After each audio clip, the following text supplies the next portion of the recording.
네, 안녕하세요. 금방 소개받은 바이오코아의 황승용 대표입니다. 앞서서 그 영상에서도 보셨지만 저는 변화를 위한 한 걸음이라는 기업가 정신을 가지고 오늘 이야기를 시작하도록 하겠습니다. 사실 아마 찰스 다인이라는 사람에 대해서 아마 중고등학교를 기억을 되돌려 보시면 조금 기억나실 겁니다. 그 인간한테 이때까지 인간이 만들어낸 아이디어 중에서 사실 가장 위대한 아이디어 중에 하나로 때는 진화론을 사실은 주장한 사람인데요. 다윈하면 생각나는 곳이 갈라파고스 군도입니다. 이 갈라파고스 군도라는 것은 다도해라고 생각하시면 되는데 많은 섬으로 이루어져 있는데 섬에서 새들을 하나씩 채취하다 보니까 새들이 어떤 새는 부리가 두껍고 어떤 새는 부리가 얇게 있는 새가 있었다는 것이죠. 그래서 아니 어떻게 분명히 비슷한 새인데 이런 새들이 섬마다 좀 다른 것들이 있을까라는 의문을 가지고 가만히 지켜보니까 사실 각 섬마다 존재하는 식량이 틀렸다는 것입니다.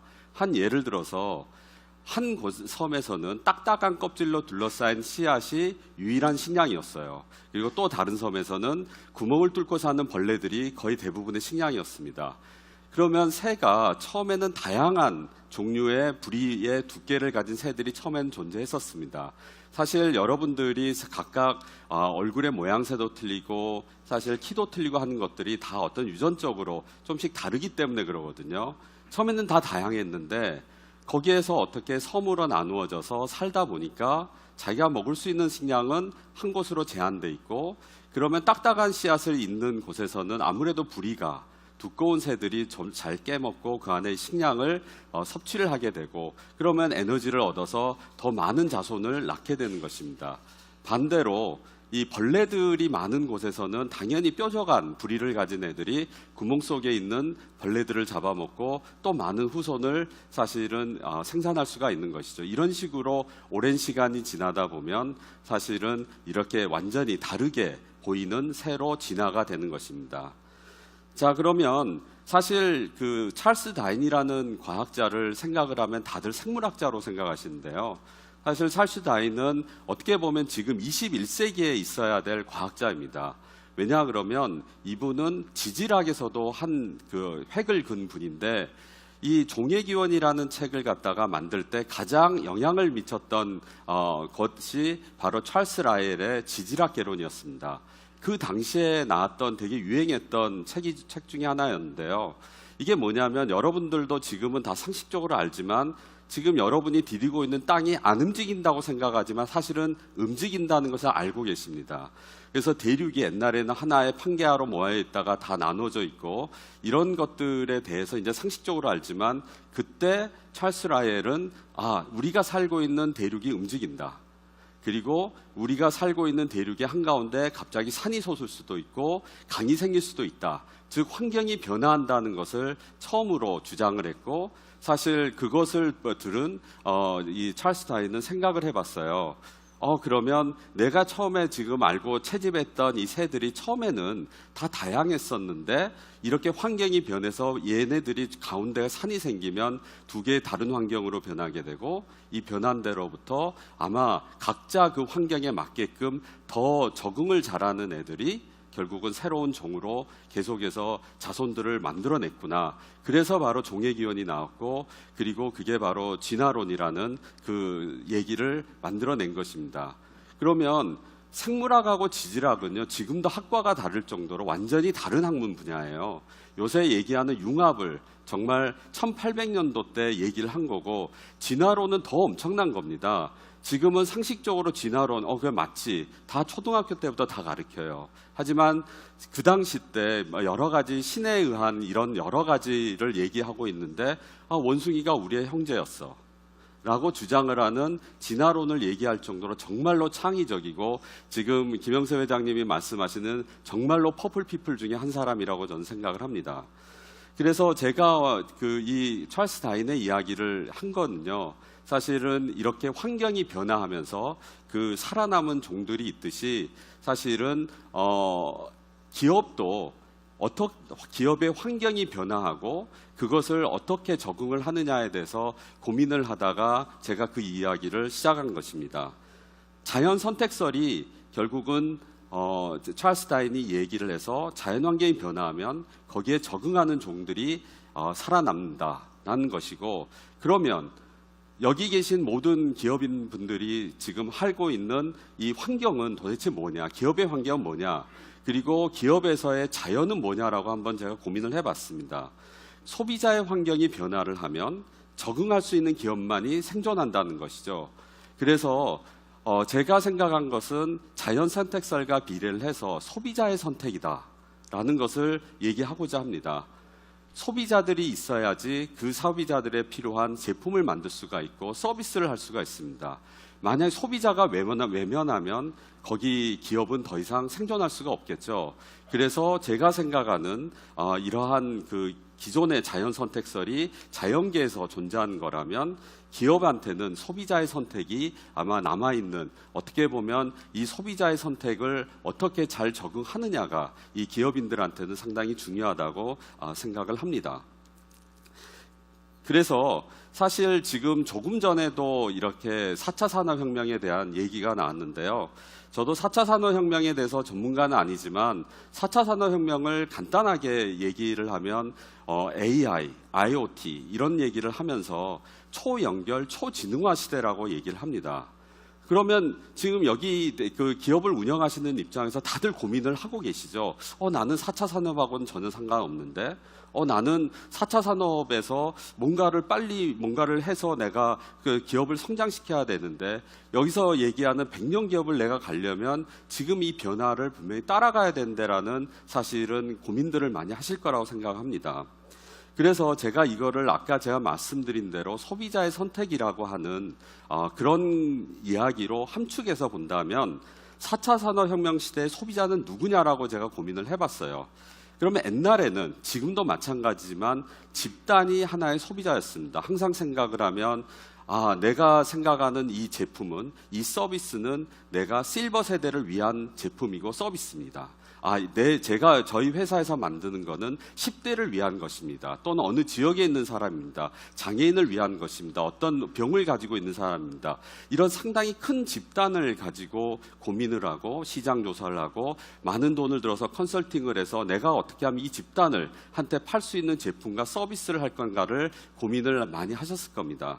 그런데 제가 생각하는 4차 산업혁명이 좀 더 가깝게 다가온다 그러면 소비자는 개인으로 간다는 것입니다.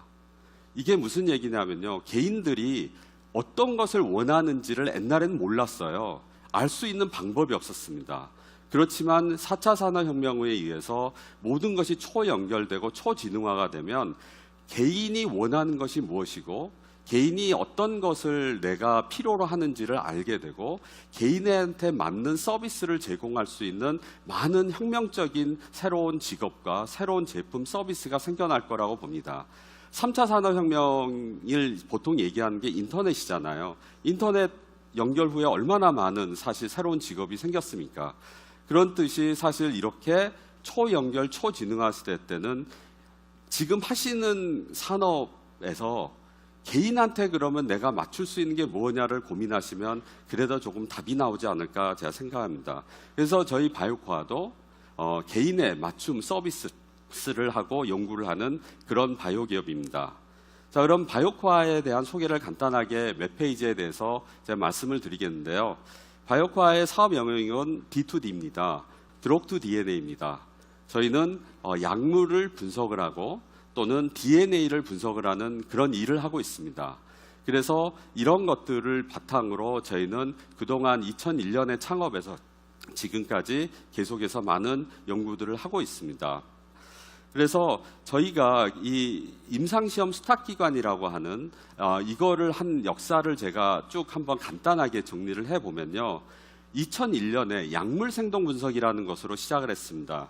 이게 뭐냐면 사실 약이 있고 그 약을 이제 특허가 끝나면 복제약을 만듭니다. 우리나라가 사실 어떻게 보면 신약을 개발하는데 너무나 막대한 돈과 비용이 들기 때문에 이것을 개발할 수 있는 능력이 부족하다 보니까 복제약을 많이 만들어요. 그리고 뭐 다른 나라들도 마찬가지인 사정들이 많이 있습니다. 근데 이 복제약이 기존의 약과 같은 동등한 효능을 가지고 있느냐? 그런 수요가 2000년 또 이후에 급속하게 늘어나면서 저희가 창업을 해서 시작을 했고, 이때 시작하면서 저희는 식약처로부터 제1호 생동 분석 기관으로 인증을 받습니다. 그러다가 2005년에 독성 분석, 그러니까 이 약이 안전한가에 대해서 저희가 또 도전을 했고, 또 그러한 분석법을 저희가 회사 내부에 가져오게 됨으로 해서 또 식약처로부터 독성 분석의 제1호 인증기관으로 또 등록을 하게 됩니다. 누구보다 시장이 필요한 것을 빨리 저희는 가져오고 저희가 세팅을 해서 하고 있는 것이죠. 그 다음에는 2010년도에 사실은 많은 임상 시험들이 외국에서도 의뢰가 들어오고 국내에서도 의뢰가 들어오는 시장이 넓어지면서 임상 시장으로 임상 시료를 분석하는 것까지 영역을 넓혔고, 2014년 말에는 유전체 분석이라는 DNA 분석하는 기업이랑 합병을 하게 됐습니다. 사실 아까 말씀드렸던 것처럼 제가 그 유전체 분석을 하는 회사의 대표로 있다가 지금 바이오카랑 합병을 해서 한 몸이 돼 있는 것입니다. 왜 이런 변화를 했을까요? 그리고 왜 약을 분석을 하는데 갑자기 뜬금없이 DNA를 분석하는 그런 회사랑 합병을 했을까요? 그것은 바로 시장이 변화하고 있었기 때문입니다. 아마 정밀의료라는 거를 잘 못 들어봤을 텐데요. 정밀의료라는 게 쉽게 말씀드리면 개인 맞춤 의료입니다. 이게 뭐냐면 여러분들이 가지고 있는 DNA 정보하고 그 다음에 여러분들이 지금까지 병원에서 받았던 치료, 어떤 약을 먹었냐 하는 그런 모든 정보, 그 다음에 여러분들이 지금 어떤 운동을 하고 매일마다 어떤 음식을 먹고 있느냐 하는 환경 정보, 이런 거를 다 합쳐서 개인한테 맞춤 질병 예방과 치료법을 정밀의료라고 얘기를 합니다. 그런데 재밌는 거는 2020년에 전 세계에서 약 300만 명이 이러한 모든 정보가 융합된 것을 정부들이 주도를 해서 지금 진행을 하고 있다는 것입니다. 우리나라에서도 10만 명을 지금 하고 있고, 미국이 100만 명, 중국도 100만 명, 유럽에서도 여러 개 하고 있다는 거죠. 즉 모든 이런 치료나 이런 의료 시장이 패러다임이 바뀌고 있습니다. 그래서 사실 질병의 치료의 시대에서 질병 예방의 시대로 지금 가고 있는 것입니다. 그래서 저희는 이러한 시대가 조만간에 도래하고 있기 때문에 바이오코아는 아까 말씀드린 대로 제약업에서 계속 변화를 가지고 오다가 이제는 유전체 기업과의 합병을 통해서 이런 정밀 의료 시대에 대비를 하고 있는 것입니다. 그리고 유전체에 대해서 말씀을 드리겠는데요. 유전체 그러니까 무슨 전기에서는 뭐 전기가 통하는 무슨 물질이냐 생각하는데, 유전체라는 게 본래 저희의 몸의 안에 있는 DNA를 말을 하는 것입니다. 저희는 전생의 주기별 유전자 세포 검사를 하고 있는데요. 가임전, 임산부, 영유아기, 성장기, 성인, 장년기에 걸쳐서 저희가 총 160여 가지의 유전자 검사 항목을 지금 가지고 병원에 서비스를 하고 있습니다. 그리고 이런 것을 개발하기 위해서는 많은 연구가 되다 보니까 특허 등록한 것만도 국내에 53건이 되고요. 또 식약처의 허가를 받은 킷이 50개가 있습니다. 그리고 많은 연구 개발은 결국에는 국제저널에 저희가 발표를 하게 되고, 그게 지금까지 135편의 국제저널에 발표를 하게 되었고, 그 다음에 이런 것을 하게 되려면 좋은 공정과 좋은 생산, 이런 게 정도 관리가 잘 되어 있어야 되는데 KGMP, ISO 인증 같은 것들도 다 가지고 있습니다. 그래서 사실 이러한 그 변화 과정을 거치고 영역을 확대를 하면서 저희한테 가져온 가장 큰 변화 중에 하나는 고객이 확장되고 있다는 것입니다. 첫 번째, 저희의 고객은 유일하게 제약사였습니다. 제약사가 어려워하는 분석이나 또는 제약사에서 필요한 분석에 인허가를 위해서 하는 것을 의뢰를 하는 그 기관으로 저희가 시작을 했다가, 지금은 병원을 대상해서 병원에서 오는 많은 분석을 저희가 받아서 유전자 검사 같은 걸 해줍니다. 그리고 더 나아가서는 개인까지 분석을 해드립니다. 우리나라도 개인의 DNA를 직접 분석할 수 있는 그런 창구가 열려서 지금은 여러 가지 개인으로부터 직접 DNA를 받아서 이런 것을 검사하는 것까지 됐습니다. 그러니까 어떻게 보면 제가 앞서 말씀드렸던 4차 산업혁명에서 얘기하는 고객은 소비자는 결국 개인이기 때문에 그 개인이 저한테 서비스를 할 수 있는 곳으로 저희가 확대를 해 나갔다고 말씀드릴 수 있습니다. 그래서 저희의 궁극적인 목표는 정밀 의료 시대의 최고의 동반자가 되는 것입니다. 그래서 앞서 말씀드렸던 여러 가지 어떤 제약적, 그 다음에 DNA 분석적 이런 것을 다 합쳐서 개인한테 맞는 그러면 예방법이 뭐냐, 치료법이 뭐냐 하는 것을 저희가 제공하고 제품을 만들고자 하는 것이 저희의 목표이고, 당신의 건강 신호등으로서 여러분들이 안전하고 안전한 어떤 운동을 어떤 걸 해 맞고 어떤 식품이 여러분한테 맞고 어떤 사실 그 유전병이나 다른 여러 가지 성인병의 노출이 얼마나 돼 있는지를 저희가 미리 알아서 얼마에 어떤 약을 먹어야 되는지 이런 것까지를 다 제공해 줄 수 있는 그런 기업으로 거듭나고 있습니다. 그래서 저는 이러한 변화를 계속 하는 동안에 많은 분들은 만약에 IT에 종사하시는 분들은 아이디어가 딱 나오면 바로 그 시장에서 쓸 수 있는 뭐로 바로 그 다음 날에도 만들 수 있지만, 저희는 바이오 기업이다 보니까 한 가지 어려움이 뭐냐 그러면 모든 것은 다 이런 어떤 제도권 안에 있다는 것입니다. 법으로 규정돼 있고 사람의 건강을 책임지다 보니까 이것을 잘못하면 아이디어가 있다고 무조건 처음에 법을 피해서 할 수는 없는 거예요. 다 인허가가 관련돼 있습니다. 그래서 꾸준함이 성장의 변화를 만든다고 저는 생각을 하고요. 그래서 눈에서도 안 보이는 물질들을 다루고 매일매일 비슷한 일을 하지만 인류의 건강을 향상시키는 변화의 주역은 바로 저희의 직원들입니다. 그래서 모든 직원들이 사실 긍지를 가지고 이렇게 하루하루 그냥 자기네들은 실험하는 거지만 누군가는 저희가 실험한 결과를 믿고 약을 먹고 또는 치료를 받는 방법을 선택을 하게 된다는 것에 자긍심을 가지고 매일매일 일을 하고 있습니다. 그래서 마지막으로 아까 처음에 말씀드렸던 기업가 정신으로서 저는 변화를 위한 한 걸음을 말씀을 드리고 싶고요. 강한 기업이 살아남는 것이 아니라 변화하는 기업이 살아남는다는 것이 제 생각입니다. 그래서 저는 이 체인지라는 게 변화잖아요. 이 철자 하나만 바꾸면 찬스가 됩니다. 변화를 해야지 바로 찬스가 생긴다고 생각을 합니다. 이상으로 제 발표를 마치도록 하겠습니다. 경청해 주셔서 감사합니다. 네.